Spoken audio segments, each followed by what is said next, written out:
Now on CoastTV News. A big change to Boardwalk Rock, who is now coming to the inaugural music festival in OC, and who's out.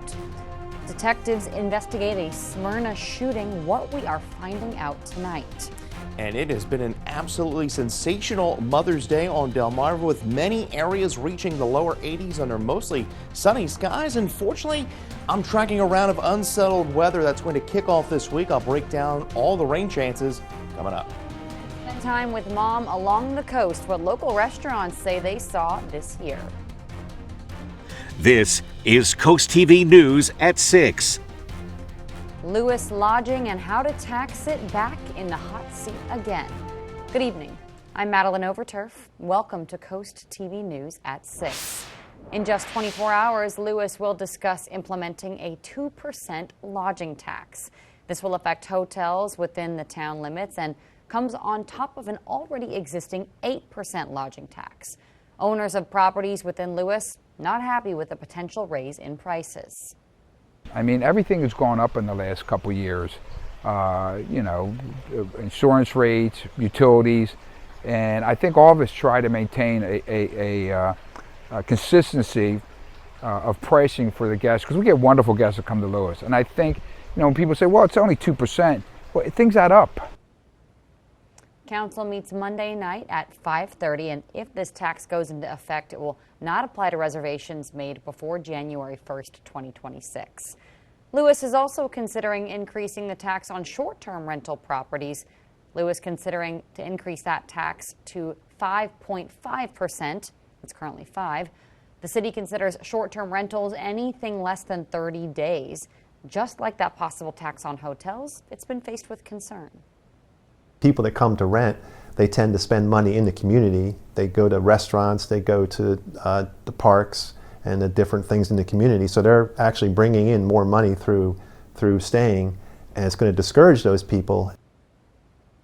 Accessory dwelling units that are used for long-term rentals, now they may be exempt if they qualify as affordable rent and are approved by the city of Lewes. Those tiny homes are also up for discussion in Lewes Monday as an effort to increase more affordable housing.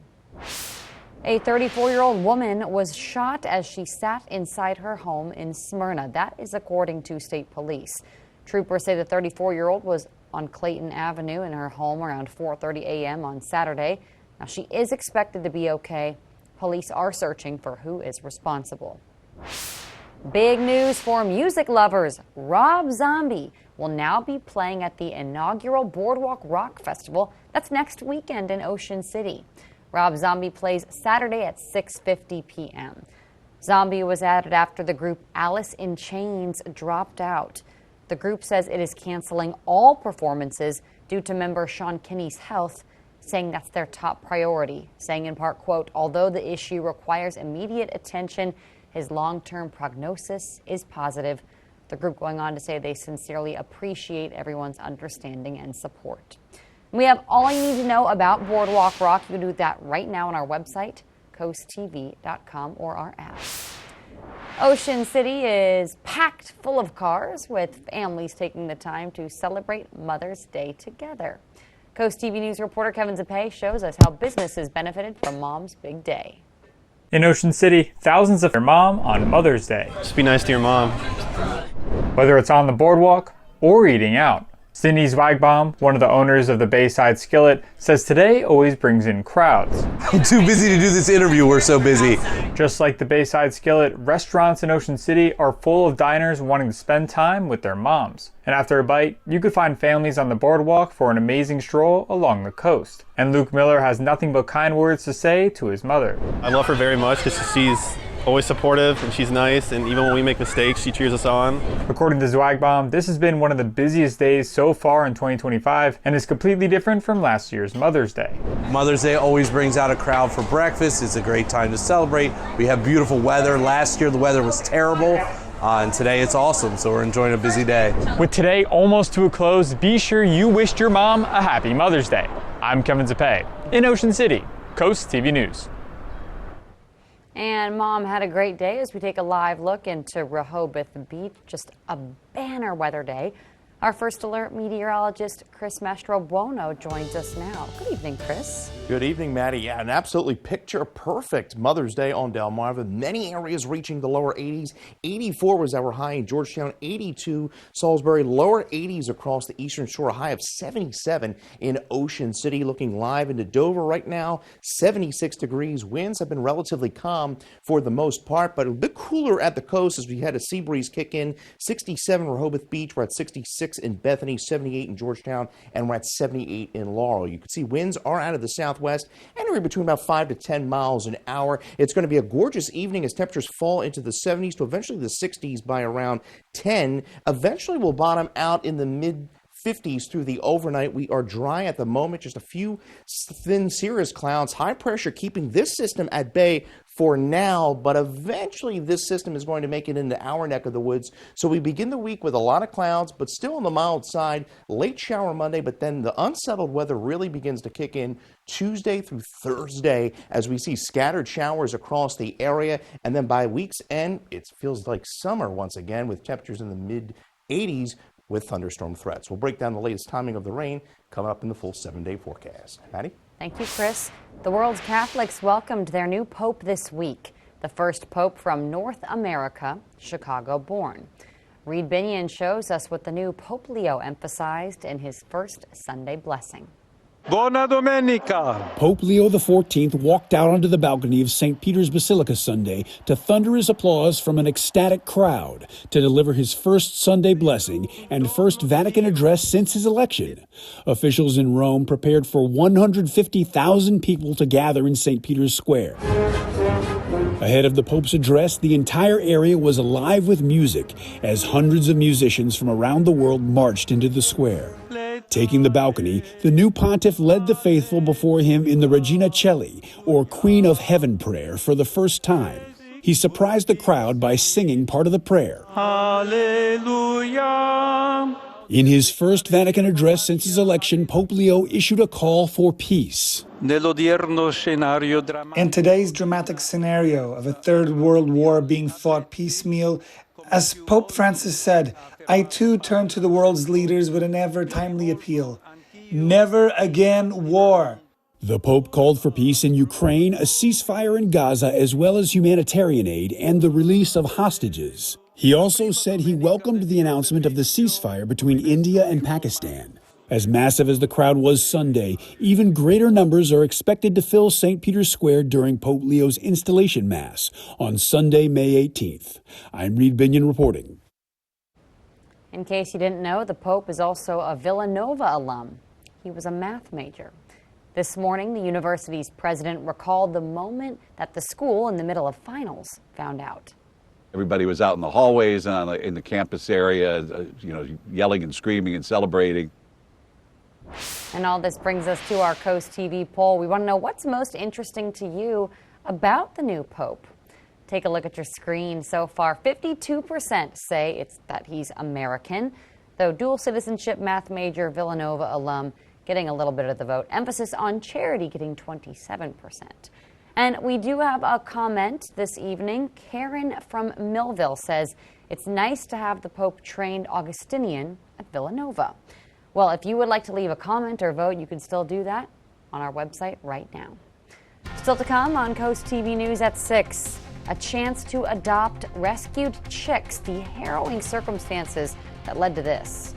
Well, as we round out a picture-perfect weekend on Delmarva, we focus our attention on rain this week. Well, especially Tuesday night into Wednesday, and then we see some isolated rain chances by the end of the week. I'll talk about how much rain we could expect to see in my full forecast in minutes. But first, dairy development when Lewes will consider houses on this lot. Coast TV will be right back. This is Coast TV News at 6. The city of Lewes has a date for a public hearing on development at the old Lewes Dairy. According to the city's agenda for Monday night, the council is planning on a hearing May 27th. For Roosevelt Landing, the proposed subdivision would create 8 single-family homes at the site at the Lewes Dairy on Pilot Town Road. Council will tackle this tomorrow. Well, we're looking pretty good. If you have any last-minute plans with Mom this evening, we're seeing temperatures fall to around 73 by around 8. Partly to mostly cloudy skies overnight as we dip into the mid to upper 50s. We do talk about some wet weather though as we start the new week. I'll break it all down in my full 7-day forecast coming up when Coast TV News at 6 continues.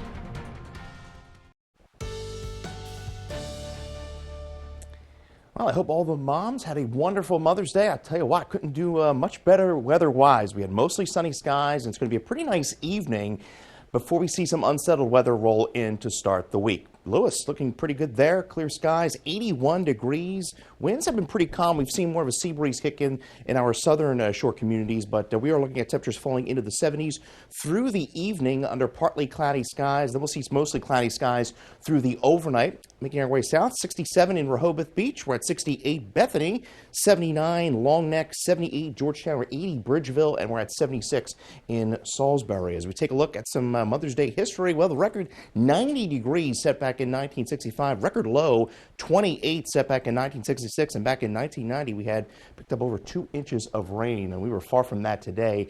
Just a few thin cirrus clouds filtering over the area. High pressure keeping most of the shower activity to the south for now, but this is a big broad area of low pressure centered over Louisiana. This is eventually going to be lifting northeastward here over the next few days. So we're partly cloudy to mostly cloudy overnight, falling to 58 Milton, 55 Del Mar, 58 in Bethany Beach, looking at lows in the mid to upper 50s. So we begin the week with more clouds throughout the day. Monday, still on the warm side. Then as we go into Tuesday and the Wednesday, on and off showers, but we get much warmer by the end of the week. So I think some of the inland areas on Delmarva touch 80 tomorrow, despite more cloud cover. 80 Cambridge, we'll see 80 Vienna, 79 in Salisbury, and 73 in Ocean City. So there's that system lifting northeastward over the next few days. Tuesday into Thursday, we're going to be unsettled with periods of showers and storms throughout that time frame. It's not going to be raining all the time every day, but we stay unsettled. So we stay pretty dry through most of Monday. I think by Monday evening, we see a few showers begin to kind of squeeze into the eastern shore, southern portions of the peninsula, but a mostly cloudy day. Then as we go into Tuesday morning, it's a damp start with a few showers around, not all that heavy. But then as we get into Tuesday evening, Tuesday night, rain begins to begin more widespread, and some heavy rain at that. I think by Tuesday night into early Wednesday morning, even some rumbles of thunder are possible with some downpours, not expecting anything severe. And then as we go into Wednesday afternoon, we're looking at kind of more isolated in nature. So begin Tuesday through Wednesday looking at upwards of an inch of rain. But then as we go into Wednesday, more isolated storm chances into Thursday and Friday, and then it becomes a bit more muggy as well as temperatures rise into the mid-80s by the end of the week. So I know it looks a bit ominous, but we do keep the isolated thunderstorm threats in play Thursday, Friday, and Saturday. But overall looking, feeling quite summer-like by the end of that 7-day forecast. Thank you, Chris. Still to come, an exclusive look tonight at the trial of disgraced music mogul Diddy on Dateline. We have a preview after this. Dateline is on tonight with an all-new 1-hour episode looking at the federal charges facing Sean Diddy Combs. Josh Mankowitz has a preview as opening arguments in Diddy's case are set to begin. In many respects, he was a pioneer of hip-hop and helping to shape the careers of so many phenomenal artists. The humiliating journey from billionaire to inmate doesn't happen that often. People chose not to look and not to see. The man at the center of it all has gone by a lot of names. Puff Daddy, Puffy, P. Diddy, or just Diddy. We're going to call him by his real name, the one on his indictment. Sean Combs. What the whole world saw was so vile and so horrifying, there was a sense that something had to be done. First came a barrage of lawsuits. Then, criminal charges. Charges so ugly, they could snuff out his stardom for good. I think justice looks like Diddy being behind bars. Then again, this is Sean Combs. Dateline's all-new 1-hour episode, Sean Combs on Trial, airs tonight at 10, only on Coast TV. Coming up next on Coast TV News, adoptions imminent for chicks like these. New information after thousands were stranded in a shipping mishap. That's next. The Delaware Department of Agriculture says thousands of chicks rescued from a shipping mishap will soon be up for adoption. Delaware's Department of Agriculture says more than 10,000 chicks, ducklings, and other birds were found abandoned in boxes. We now know the state says the chicks came from Freedom Ranger Hatchery in Pennsylvania, and some were being shipped as far away as Washington State. Unfortunately, 4,000 died due to being stranded in the heat, but thousands more survived. The First State Animal Center will be putting the chicks up for adoptions this week. That's according to the Department of Agriculture. And still to come, Happy Mother's Day. We'll tell you about some of the ladies you see here next. It is Mother's Day, and pictured here are photos of the Coast TV weekend crew and their moms from various stages in our lives, of course. And for all of our moms and all the moms out there watching, we appreciate you. Yes, we do. I had a chance to have some breakfast with my mom earlier this morning. Mom, my dad, we had a pretty good day. It was a really good day weather-wise. 55 tonight, mostly cloudy skies. We stay dry. Tomorrow, still on the mild side, but more clouds in play. Could see a late shower, but the showers really begin to roll in Tuesday. A damp day with scattered showers around and a period of heavier rain by Tuesday night. Get your forecast anytime by dialing the First Alert Weather phone, and we stay unsettled into Wednesday. Not a complete washout, and then we get into a bit of a more summer-like feel by the end of the week. Mid-80s, muggier with afternoon shower and storm chances really Thursday through Saturday. Chris, thank you so much, and thanks for joining us here for Coast TV News at 6. For more news and local weather, please download our apps. We'll see you tonight at 11. Until then, have a wonderful evening.